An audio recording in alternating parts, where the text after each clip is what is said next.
Okay, it's been a long day. It's been a very long day. Welcome to the weekend. Welcome to the HolmFront. I am Tyler, your host, and to my right, as always, is my overly artistic friend Mitch. Hi. I'm thinking I need to do something with that opening. It probably should just be "Welcome to the weekend," huh? They already know it's the No, HolmFront. you say that. Welcome to the weekend. All right, so No. we're gonna review a trailer that has dropped. Okay. To give it a bit of a precursor, I don't think either one of us has seen the original, huh? I haven't seen it. No. Have you seen it? Okay. But you saw the 2010. I saw Tron Legacy. That's 2010, right? Yes. Yeah, I saw that. It was all right. Okay. That was my takeaway. It was it was aesthetically kind of cool, but it felt like it just really didn't have a whole lot to say. It was just like, well, yeah, I mean, it's Tron. That's kind of what I got from it. That's fair. Yeah, kind of like, anyway, we'll move on. All right, so, let's go here. So this is a new trailer. They're resurrecting because we can't let anything die these days. I like how much shorter you than I. Whatever. Okay, yeah, I'm sorry, go ahead. Well, no, I'm ready to watch Well, it. I think this is probably a teaser, Okay. I imagine. It says official trailer, but yeah, I mean, it's only a minute and a half. Yeah, and I have not seen this. Have you seen this trailer? No. Okay. Let's Yeah, I have zero context for it. Has there been another Tron movie since Legacy or no? No. Unit 12, acknowledging dispatch. I know that, I think Zimmer's doing the soundtrack because I saw. Ooh, wow. Wow. That's I meant Are they in the about real Zimmer. world? Yeah. No. How did they bring the cycles into the real world? Huh, because that all happens in the... Yeah. Something I do not understand. You think they're going to bring back, what's his name? Jeff Bridges. Yes. Well, it should have been his voice if they were. I doubt it. They're going to show his face at the end, watch. Oh, that's true. He's going to be a draw.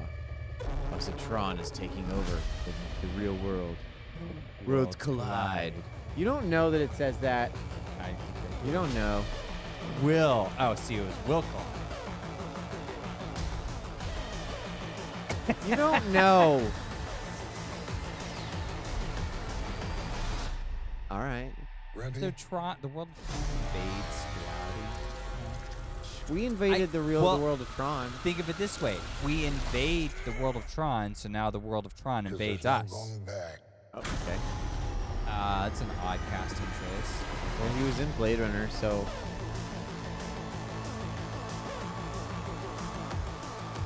Oh, is that it? I think that's it. That's it. Aw. Okay. Oh. Interesting. This is actually giving me something interesting to chew on. But as in a story idea that you're going to go write later? No. Oh, No, okay. just as it didn't show very much. It was just the concept is the world of Tron invades us, and Jared Leto's in it. The end. Pretty much. Yeah. Well, that sounds good to me. Do you like it? You want to see that? Yeah. Yeah, because I think Tron's one of those just kind of feel-good fun movies. Oh, so yeah, because you like the Legacy, right? I thought it was good enough. Yeah, I think it's a Okay. good like summer blockbuster type of film, right? Okay. It's just visually, aesthetically stunning. It's just supposed to appeal Music's to... great. Music is really good. And Hans Zimmer, I don't know if he's doing the music because obviously this one says featuring original music by Nin. I don't know who that is. But Zimmer released a cover for future Tron projects, which gave me obviously it told me that they had future Tron projects. Oh, I see. So I imagine that he like wrote some of the music, and then that's probably what's inspiring this, because I think it was like officially licensed by whomever owns Tron. Okay. Anyway, yeah, I don't know, because it's one of those things that doesn't really try to be anything more than it is. Oh. It's just like, it's just fun, and it kind of has like, because the original concept's just kind of dumb, right? Like, what if I could get myself into a video game, into an arcade game, and he figures out how to do it. And so it's kind of in this era of like these 80s weird fantasy type films or sci-fi type films. So yeah, I remember that craze actually, where everything was like, "What if you could get into it?" Right. And you'd like, "Whoa!" You Well, get like warped. there's one which I wonder if this would be a fun episode too. There's a movie called Starfighter. Did you Oh, watch okay. that one? I'm familiar with it. Okay. it's like super corny, Okay. but it's kind of this like brainchild / I don't know. It's just kind of fun because it's like I said, it's just appealing to those kids who have that same thought or same like Yeah, fantasy. yeah. It doesn't really try to do anything else. It doesn't have Mm. like some kind of deep message. It's just like, yeah, what if you got into the game and you can actually be the player? So it's like what they thought VR would be like before VR existed. Yeah, yeah. So Exactly. Mm-hmm. yeah, it fun Well, concept, I guess. I mean, I do like the monologue that Jeff Bridges gives for Yes. Tron. I mean, who doesn't love that monologue where he's like, Well, it's Jeff Bridges, yeah. ships, motorcycles, but it's like a digital frontier. And I kind of liked how he goes into it and he's like, well, this is a world where I could craft like a new sort of reality from. Yeah. And I thought that was kind of apropos because one, that's kind of like games where like you have agency, which is not true of many other mediums. So that seems like an apropos analogy to use. But yeah, it's like once you get into the movie, I think it's just I'm not saying about this original Tron. I'm just saying the 2010 one because that's the one that I did see. It just felt like it kind of didn't leave you with very much. So, like you're saying, fun summer blockbuster, but that's kind of it. This is coming out in October, so that's a bit late if it just wants to be a blockbuster movie. Yeah, you're a little bit more aware of the timing of releases and why and how all that works. Like, I guess there's a season for Oscar films and a season for horror films, which Yeah, I would assume that October is like a horror film, but you were saying it's February. Yeah. And then like January is all the Oscar films. And I'm like, there's usually a couple horror movies in October as well. There's like one or two, but the thing is they don't want them competing with each other. So when October comes around, it's like the premiere or whatever movie has the most like leeway in Hollywood to get the showcase. Right. And then when February comes around, all you other horror movies where you guys get the scraps in February and March. All the slashers and crap get that. Exactly. Okay, gotcha. Yeah. Okay. And then there's always like a couple of those that rise above simply because everything else at the theater is crap at that time. Right. So it's nothing but garbage, and then you're just like, hey, well, this is the one movie that was less garbage than the last 5 So I you're saw. saying that this is where they have the most chance of succeeding as horror films in October? In February. Well, yeah, I mean, in a way, because I mean, horror films by their nature are, and it's like it's become this thing where if you want to get into Hollywood and make movies, make a horror picture because it's cheap, it's effective, the audience never leaves, you'll always have one. Sure. And it's like it sells enough to make back. It's a safe bet. So it's like if you want to make like a science fiction movie or a fantasy movie, get out. That's the worst. Because it's super expensive. The audience won't always be there. Yeah. There's no guarantees for anything like reception-wise. So it's just like a huge risky project. That's why it's so important that like Lord of the Rings and Dune have been so successful because those are like, and like why people will rally behind it because it's like we love these kinds of movies, but it's like it's so rare you get them because you need the talent, you need an okay production, you need all this stuff to go perfect just to get it. Right. Now, something like this is kind of in this middle ground where it's still a sci-fi movie, but it's not like a James Cameron production. You know what I mean? Like, this is like, yeah, you got to pay for this CGI stuff, but, you know, October is a decent month for it. It's, I mean, yeah, I kind of see it. It's a little odd. I would think Blockbuster makes more sense, but it does seem like it has a nighttime moody atmosphere, so I wonder if they're trying to match that with October vibes. Could be. Okay, so it's just more probably an atmospheric reason. Unless there's something licensing or maybe they already have some kind of release schedule that was conflicting with it or something. Yeah, I think sometimes, too, there's just an issue of like, well, there's no other slot for you, but we can't delay you another year, so here you go. Yeah, I think that happens, too. What a weird world. But, I mean, they got to schedule it in somehow. Sure. Because it's like, if you don't do any kind of strategizing, you can end up with a scenario where it's nothing. But, well, I mean, this happens anyways. It's what we're in right now, where it's just nothing but schlock at the theater. I mean, we just recorded Thunderbolts and Amateur, masterworks of cinema. Yeah, masterworks for sure. Brought back cinema, some would say. Anyways, back to Tron. But yeah, I mean, all in all, I'll probably go see this, and it will probably be fun. I mean, it's gonna look visually very cool, Clearly. and they're talking up the music, which, you know, we expect. It delivered that from last Tron. time. Yep. So, and it delivered last time. So yeah, I don't see why this wouldn't.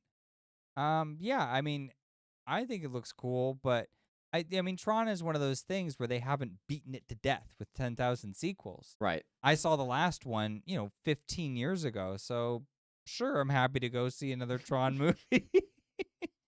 I'm why not not? exactly exhausted from Tron. It's not inspired fatigue in me yet. Wasn't the original like 77? I don't know what year that is. No, it's probably in the 80s. I guarantee it it's in the 80s. 80s? I guarantee it. I think it's 70 Let's try it. something. Let's try it. I think you're wrong. I feel like it's. I think you're 70 wrong. Well, 77 is New Hope. Maybe that's what I'm thinking of. That's definitely what you're thinking of. The Tron. Wasn't Tron before New Hope though? I don't think so. 82. 82. Okay, there you go. Get wrecked. So 82 to 2010. I wonder if this is. I want to see who did the special effects. I wonder if it was ILM. Because ILM doesn't exist before Star Wars. Tron original. Special effects. Interesting. I think we are going to review the original at some point. I want to see it. I want to have the context for what that movie was. Because that's a movie that everybody's aware of, especially because of the poster of like his arms, No, this is Magi Synthavision Information International. Robert Abel and Associates and Digital Effects Inc. So no, it's not. ILM. So just rolls right off the tongue. That was a lot. Just call it Magi. Holy crap. But yeah, we might do the original. That'd be fun. Because it has similar. I wonder if it's probably the same company. I know this is like super nerdy, but I wonder if it's the same companies who did like the Dune film. Because they had. 1981? Yeah. Okay. Because they had similar effects where it's kind of the.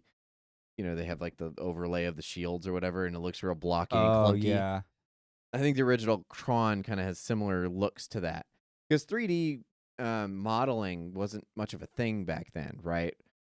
Like you had special effects to kind of work with the real world. And that's why you had a lot of the miniatures and you had like stop motion animation, that kind of thing. So these type of movies like Tron specifically and then Starfighter like are really introducing. What are you laughing at? Sorry, I'm just keep going. Okay.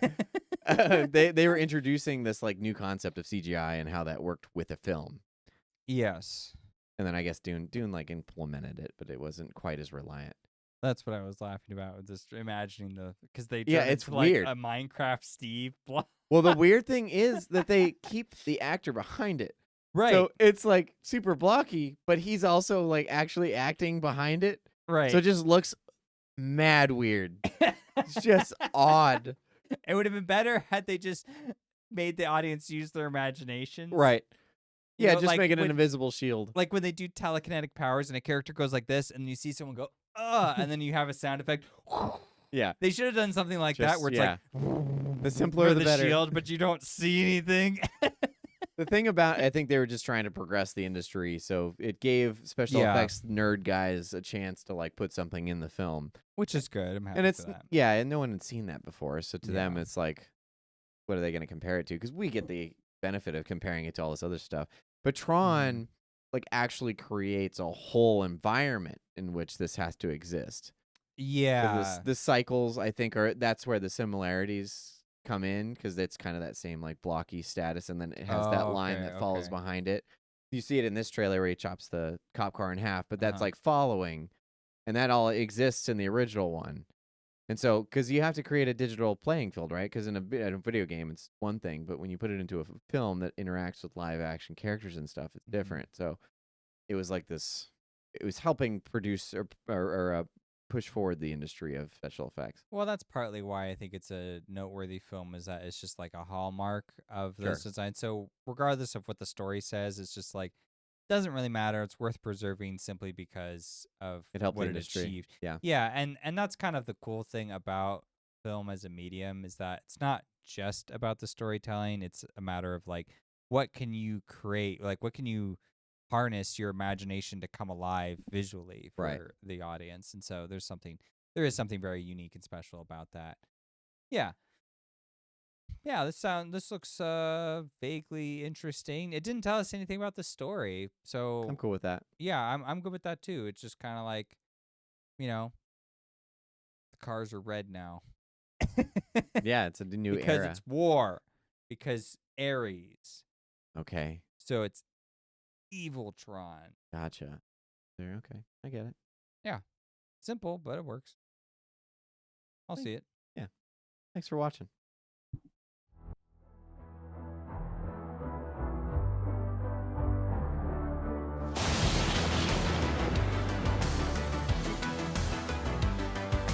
So you made it to the end of the video. If you liked it, please consider subscribing and leave us a comment. We'd love to hear what you thought.